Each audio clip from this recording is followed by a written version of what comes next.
జై సీతారాం. రామరాజ్యం సీతమ్మలకే సాధ్యం. Male rule fail, female rule hail. ఇది ఒక నూతన సిద్ధాంతం. ఈ వీడియో 18 సంవత్సరాలు నిండిన యువతల కోసం ప్రత్యేకం. గతాన్ని మార్చలేము, భవిష్యత్తును మార్చుకుందాం. గతం అంటే మీ తల్లిదండ్రులు, వాళ్ళ తల్లిదండ్రులు. వాళ్ళు మారాలి అనుకోవడం అత్యాశే. భవిష్యత్తు అంటే మీరు.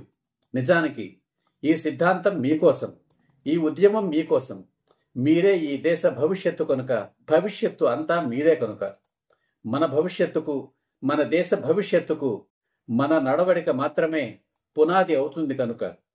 మంచి ఏమిటో చెడు ఏమిటో తెలిస్తే మీరు తప్పకుండా మంచి మార్గంలోనే నడుస్తారని నా నమ్మకం.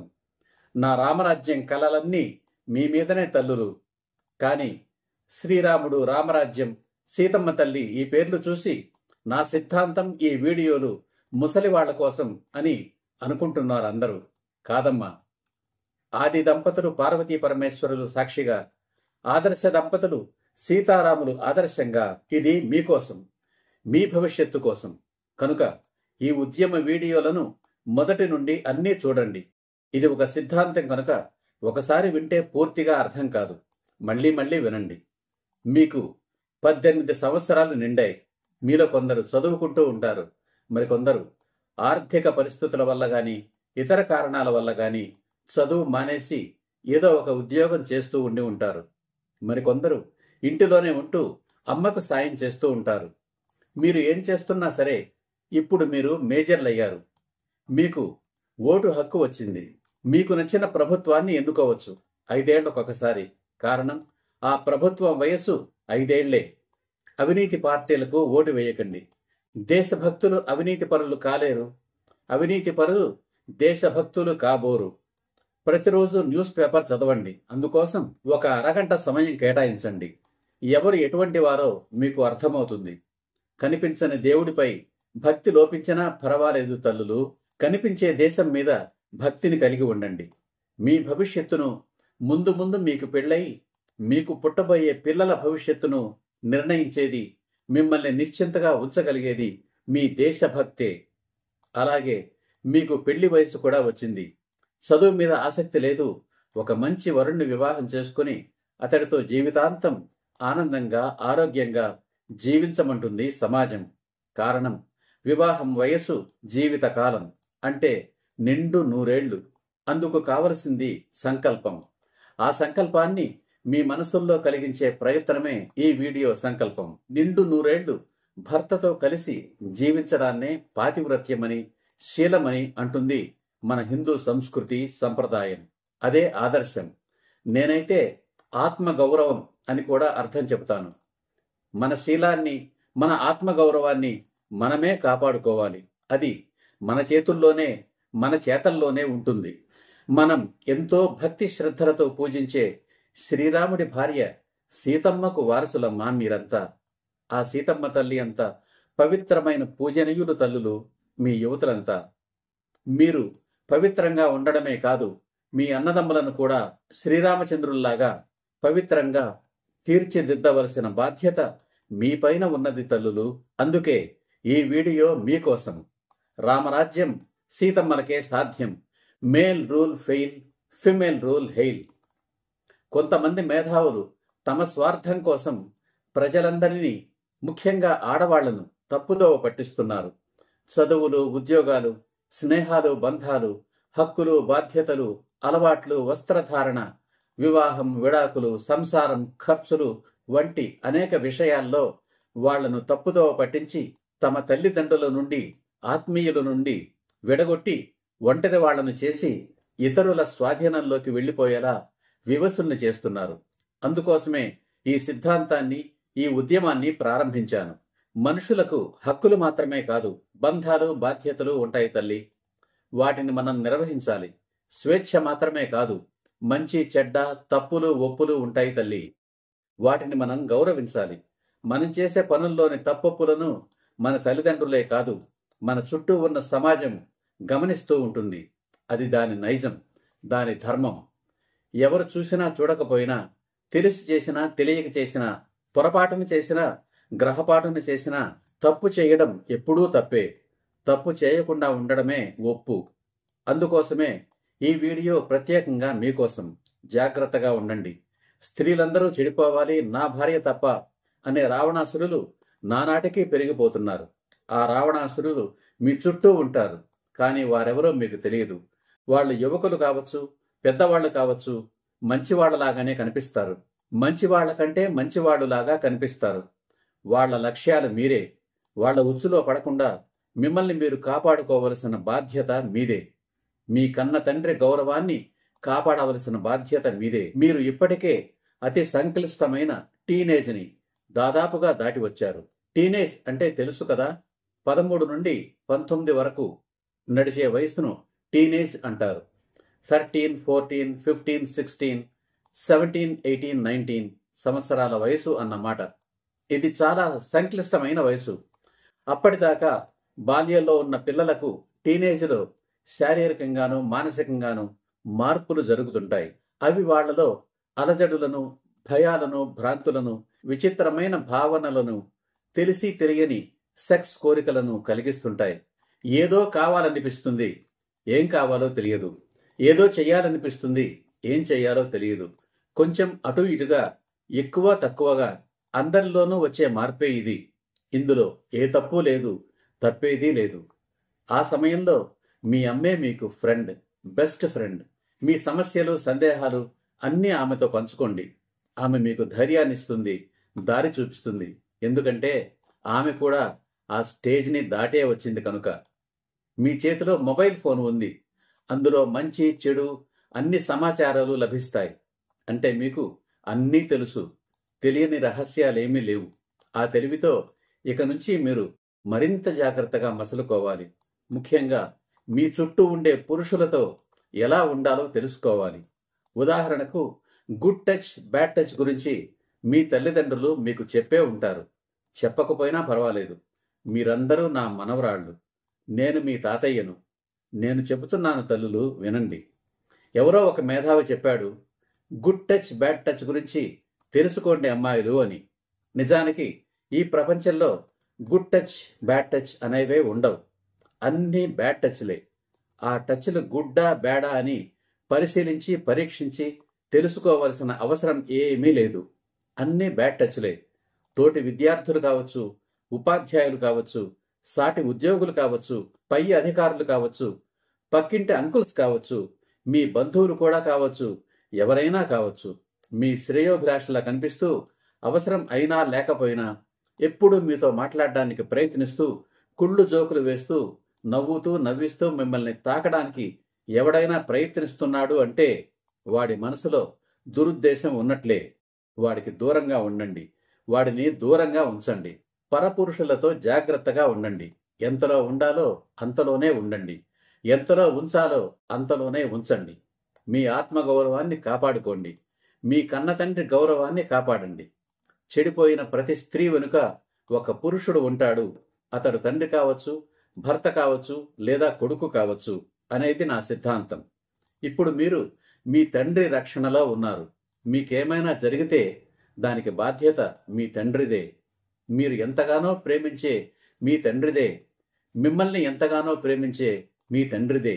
కనుక మీ కన్న తండ్రి గౌరవాన్ని కాపాడే బాధ్యత మీదే. ఇక విషయంలోకి వస్తాను. No good touch, only bad touch. So no touch. చిన్నవాడు కానీ, పెద్దవాడు కానీ, ముసలివాడు కానీ, ముతకవాడు కానీ, పరాయివాడు కానీ, ఎవడైనా సరే మిమ్మల్ని తాకడానికి ప్రయత్నిస్తున్నాడు అంటే వాడి మనసులో దురుద్దేశం ఉన్నట్లే. వెంటనే వాడి మనసులోని ఉద్దేశాన్ని మీరు మార్చేయాలి. అసలు వాడికి అలాంటి ఉద్దేశం పుట్టకుండానే చెయ్యాలి. ఏమీ లేదు, సింపుల్.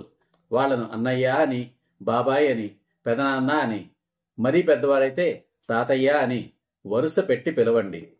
షేక్ హ్యాండ్ ఇవ్వడానికి చెయ్యి చాచితే మీ చెయ్యి కలపవద్దు. మీ అంతట మీరు ఎవరికీ షేక్ హ్యాండ్ ఇవ్వకండి. నమస్కారం చెప్పండి. వాడు ఒక అడుగు వెనక్కు వేస్తాడు. మిమ్మల్ని తాకడానికి ప్రయత్నిస్తే నో చెప్పండి. ఇంకా మారకపోతే గట్టిగా అరిచి చెప్పండి. మగవాళ్లను 4 అడుగుల దూరంలో ఉంచండి. అలా ఉంచినప్పుడే మీ గౌరవం నిలబడుతుంది. లేదంటే మిమ్మల్ని తాకిన వాడే మీ తోటి వారితో మీ గురించి చీప్గా మాట్లాడతాడు, చెడుగా మాట్లాడతాడు, అసభ్యకరంగా మాట్లాడతాడు. ఆ మధ్య ఒక సినిమా పాట విన్నాను. మన్మధుడే బ్రహ్మను కోని పుట్టించాడేమో గాని 50 కేజీల మందారాన్ని 5.5 అడుగుల బంగారాన్ని అనేది ఆ పాట పల్లవి, అంటే క్యాప్షన్. ఆ పాటలో హీరో హీరోయిన్ని 5.5 అడుగుల బంగారం అని పొగుడుతాడు. అది 100కి 100 పాళ్ళు నిజం. ఆ సినిమాలో ఆ హీరోయిన్ మాత్రమే కాదమ్మా, ప్రపంచంలోని ప్రతి స్త్రీ కూడా నా సిద్ధాంతం ప్రకారం దేవత మాత్రమే కాదు, నిలువెత్తు బంగారం కూడా. కానీ దాదాపు ఏ స్త్రీకి తాను దేవతనని గాని నిలువెత్తు బంగారం అని గాని తెలియదు, ఇప్పటికీ తెలియదు. అంటే ఏ స్త్రీకి తన విలువ తనకు తెలియదు. అంతెందుకు, బంగారం విలువ బంగారానికి తెలుసా? తెలియదు కదా. బంగారం విలువ దానిని ఉపయోగించే మనిషికి మాత్రమే తెలుస్తుంది. అలాగే మీరు బంగారం అని మీకు తెలియదు, మీ విలువ ఏమిటో కూడా మీకు తెలియదు. ఆ విషయం ప్రతి పరాయి పురుషుడికి తెలుసు. కేవలం పరాయి పురుషుడికి మాత్రమే తెలుసు, స్వంత పురుషులకు తెలియదు. అంటే ఏ పురుషుడికి తన ఇంటిలో ఉన్న స్త్రీలు అంటే తన తల్లి, అక్క చెల్లెళ్ళు, భార్య, కూతురు వీళ్ళంతా దేవతలని, ఒక్కొక్కరు నిలువెత్తు బంగారం అని తెలియదు. కేవలం పరాయి స్త్రీలు మాత్రమే బంగారం అని తెలుసు, దేవతలు అని కూడా తెలియదు. అందుకే ప్రతి పరాయి పురుషుడు ఎప్పుడూ మిమ్మల్ని తన హస్తగతం చేసుకోవడానికి నిరంతరాయంగా ప్రయత్నిస్తూనే ఉంటాడు. వాడే రావణాసురుడంటే. ప్రపంచంలోని స్త్రీలందరూ చెడిపోవాలి, నా భార్య తప్ప అనే రావణాసురుడంటే వాడే. కనుక పరపురుషులతో జాగ్రత్తగా ఉండండి. ఎంతలో ఉండాలో అంతలోనే ఉండండి, ఎంతలో ఉంచాలో అంతలోనే ఉంచండి. మీ ఆత్మగౌరవాన్ని కాపాడుకోండి. మీ కన్న తండ్రి గౌరవాన్ని కాపాడండి. మగవాళ్లతోనే కాదు, ఆడవాళ్లతో కూడా, అంటే సాటి యువతులతో కూడా జాగ్రత్తగానే మసులుకోవాలి తల్లులు. తా చెడ్డ కోతి వనమంతా చెరిచింది అని సామెత. తప్పుదారి పట్టిన యువతులు మిమ్మల్ని కూడా తమ దారిలోకి లాగాలని చూస్తారు. అందుకు అసూయ ఒక కారణమైతే అవసరం మరో కారణం కావచ్చు. ఉదాహరణకు మద్యపానం, ధూమపానం, మాదక ద్రవ్యాల వంటి ఉచ్చుల్లో పొరపాటునో గ్రహపాటునో చిక్కుకుంటారు కొంతమంది యువతులు. అలవాటయ్యాక వాళ్లకు డబ్బు అవసరం అవుతుంది. ఆ డబ్బు కోసం మిమ్మల్ని బలి చేస్తారు. మిమ్మల్ని బలి చేస్తే వాళ్లకు మరింత డబ్బు దొరుకుతుంది, మాదక ద్రవ్యాలు దొరుకుతాయి. తనతో పాటు మీరు చెడిపోయారనే రాక్షసానందం కూడా దొరుకుతుంది. కనుక సాటి యువతులైనా సరే ఎక్కడ ఉంచాలో అక్కడే ఉంచండి. ఫ్రెండ్షిప్ అనేది ఒక అందమైన అబద్ధం. మీ తల్లిని మించిన బెస్ట్ ఫ్రెండ్, మీ తండ్రిని మించిన బెస్ట్ ఫ్రెండ్, మీ అన్నదమ్ములను మించిన బెస్ట్ ఫ్రెండ్స్, మీ అక్క చెల్లెళ్లను మించిన బెస్ట్ ఫ్రెండ్స్ ఈ ప్రపంచంలో ఎక్కడా మీకు దొరకరు అనే సత్యాన్ని తెలుసుకోండి. మరికొంతమంది యువతులు వయస్సు కారణంగా డేటింగ్ పేరుతో బాయ్ ఫ్రెండ్స్తో అక్రమ సంబంధాలు పెట్టుకుంటారు. మిమ్మల్ని కూడా వాళ్ళలా మార్చడానికి ప్రయత్నిస్తారు. అటువంటి వాళ్లకు దూరంగా ఉంటూ మిమ్మల్ని మీరు కాపాడుకుంటూ ఏకాగ్రతతో మీ చదువు పూర్తి చేసుకోండి. మీది పెళ్లి వయసే అని చెప్పాను. ఎవరైనా యువకుడు మిమ్మల్ని ప్రేమిస్తున్నానని ప్రపోజ్ చేస్తే మీకు కూడా ఓకే అనిపించినా సరే వెంటనే ఒప్పుకోకండి. అది మీ గౌరవానికి భంగం.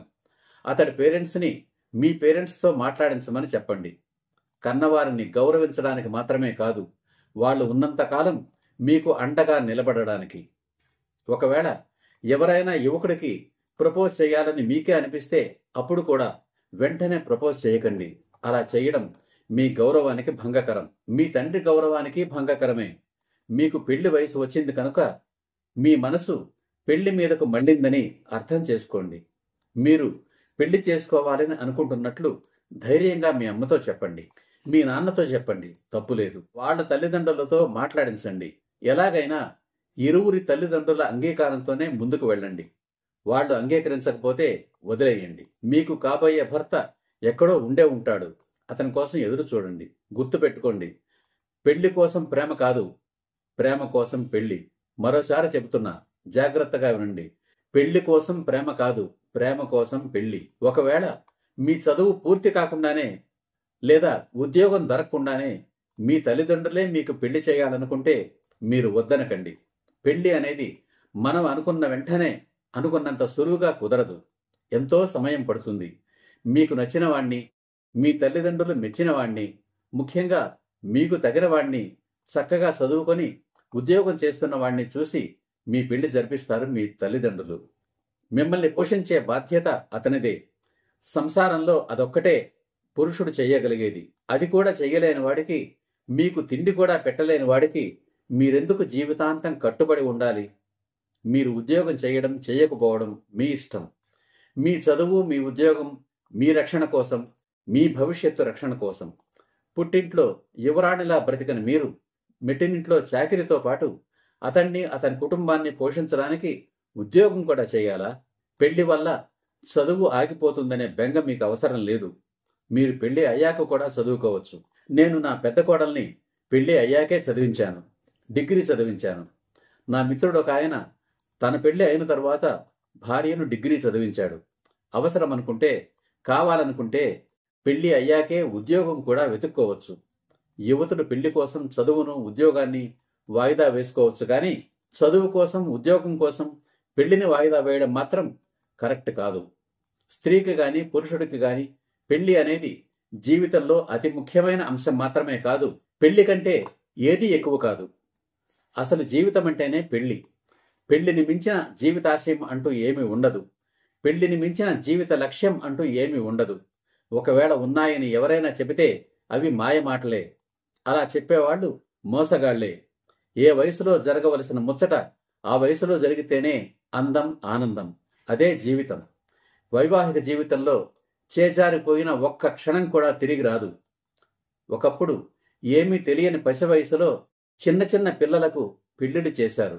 ఇప్పుడేమో అన్నీ తెలిసిన యువతకు వయసు మీరే వరకు పెళ్లి చేయాలని అనుకోవడం లేదు. ఏం పెద్దవాళ్ళో ఏమో. తీరా అనుకున్న తరువాత లేటు వయసులో తగిన వరుడు దొరకడం ఎంత కష్టం. ఎన్ని విషయాల్లో కాంప్రమైజ్ కావాలి. భూమి మీద ప్రతి జంతువు వయసు రాగానే జోడిని వెతుక్కుంటుంది. ఒక్క మనిషికే ఏ జీవికి లేని దరిద్రం పట్టింది. వివాహ దరిద్రం, శృంగార దరిద్రం. డబ్బు, సంపాదనల వెనుకపడి అమూల్యమైన యవ్వనాన్ని వృధా చేసుకుంటున్నారు నేటి యువతీ యువకులు. అందుకే ఈ వీడియో మీకోసం ప్రత్యేకం. రామరాజ్యం సీతమ్మలకే సాధ్యం. Male rule fail, female rule hail. పెళ్లి విషయంలో ఏం చేయాలో తరువాతి వీడియోలో చర్చిస్తాను. ఈ వీడియో మీకు నచ్చుతుందనే భావిస్తున్నాను. నచ్చితే లైక్ చేయండి, షేర్ చేయండి, కామెంట్ చేయండి. ఇప్పటి వరకు ఈ ఛానల్కు సబ్స్క్రైబ్ చేయకపోతే వెంటనే సబ్స్క్రైబ్ చేయండి. తరువాతి వీడియోల నోటిఫికేషన్ కోసం బెల్ ఐకాన్ మీద క్లిక్ చేయండి. జై హింద్, జై సీతారాం.